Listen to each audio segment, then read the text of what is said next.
Bagaimana cara menghukum lawan yang rokade terlalu cepat? Di game ini kita akan melihat bagaimana Dubov melakukannya. Game ini dimulai dengan D4. Karjakin membalas dengan kuda F6. Setelah C4, E6. Karjakin bersiap mengajak Dubov untuk bermain Nimzo Indian Defense. Akan tetapi, Daniel Dubov menolak. Dia mengimbangkan kuda F3, langkah anti Nimzo Indian. Jika pion B6 didorong, maka permainan akan menuju Hindia Mentri. Akan tetapi, Karjakin memilih mendorong D5. Setelah itu, kuda C3. Dengan demikian, pembukaan ini bertransposisi menjadi gambit Mentri ditolak varian 3 kuda. Karjakin selanjutnya mengimbangkan gajah ke petak E7, lalu gajah G5 menyerang kuda. Setelah itu, kuda B ke petak D7. Daniel Dubov mendorong E3, mengaktifkan gajah petak terang.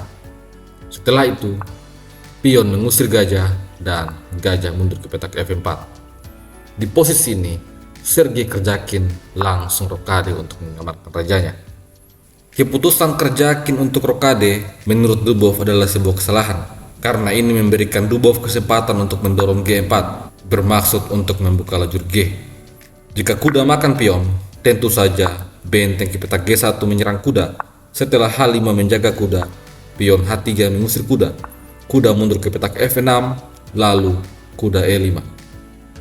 Pion makan pion, Mentri F3.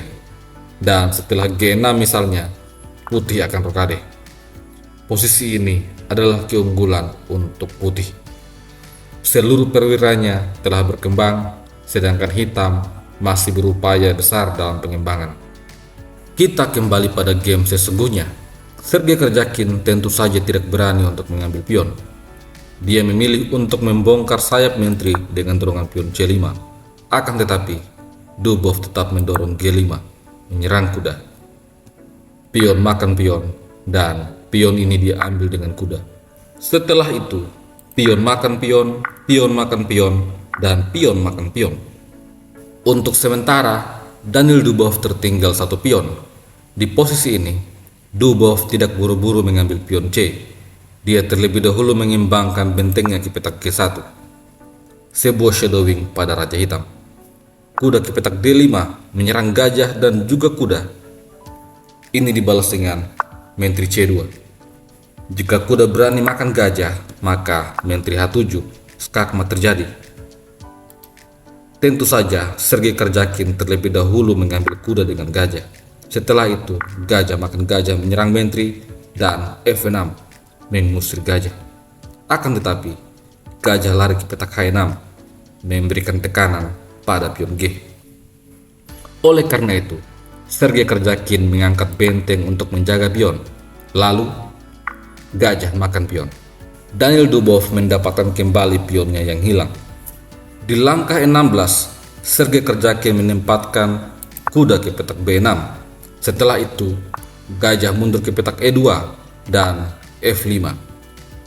Di posisi ini, Dubov langsung rokade di sayap Mentri. Setelah itu, Mentri H4 menyerang gajah, tetapi gajah mundur menyerang balik Mentri. Langkah ini memberikan kesempatan kepada Mentri Hitam untuk mengambil pion H atau pion F. Sergei Karjakin memainkan langkah terbaik. Dia mengambil pion F2. Dengan demikian, sementara Karjakin unggul satu pion. Akan tetapi, gajah petak terangnya belum berkembang. Merespon ancaman ini, Dubov memainkan Mentri ke petak D2 demi menghindari forking. Karjakin selanjutnya mengeluarkan gajah petak terang ke petak D7, lalu benteng menyerang Mentri. Mentri makan pion, lalu benteng menyerang Mentri. Sergei Karjakin menarik mundur menterinya ke petak D6. Di posisi ini, Dubov memainkan langkah benteng ke petak H3, bersiap menyusun benteng. Merasa telah unggul dua pion, Sergei Karjakin menukar kuda dengan tujuan membuat permainan menjadi lebih sederhana. Akan tetapi, Daniel Dubov rupanya tidak tertarik untuk mengambil kuda.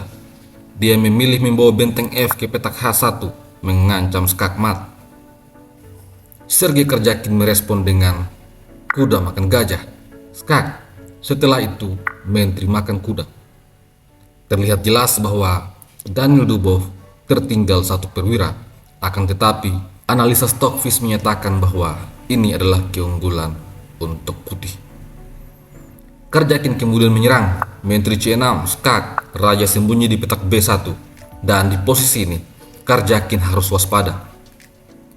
Jika dia mendorong G6, maka benteng H8 Skak setelah raja lari ke petak G7, benteng H7 skakmat terjadi.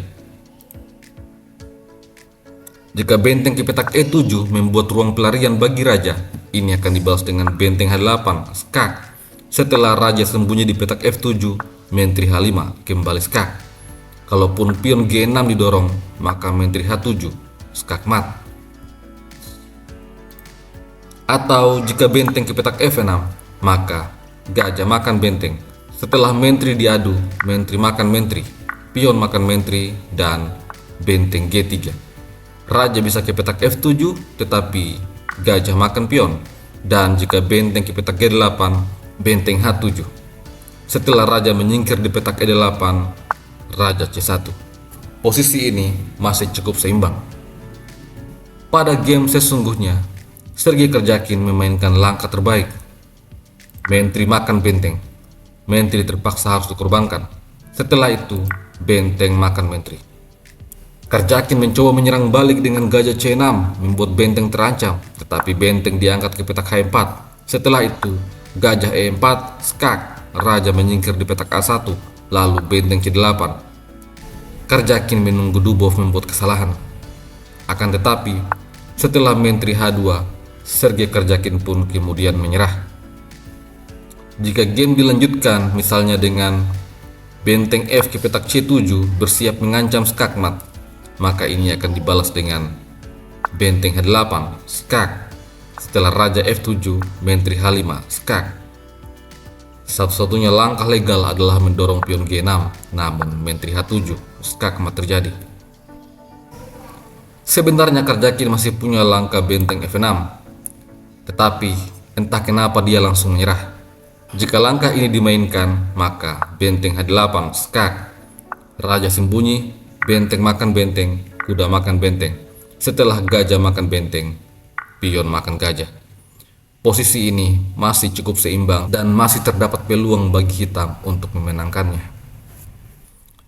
Jika ini adalah pengalaman pertama Anda di channel ini, segera tekan tombol subscribe agar Anda tidak ketinggalan video terbaru selanjutnya. Sampai jumpa lagi.